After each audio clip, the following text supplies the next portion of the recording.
Kape muna tayo mga langga, bababa tayo. Pero hindi na ako mag-video dyan. Ito na yung mukha natin. Ito yung fib ko talaga mga langga, di ba? Maraming ice, creamy, and caramelized. Dami ng caramel. Di ba? Nakaka-addict tong coffee na to.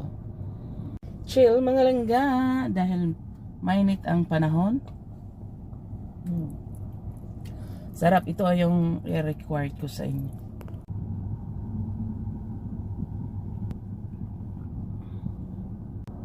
Tingnan mo yung asawa ko pati yung anak ko andun pa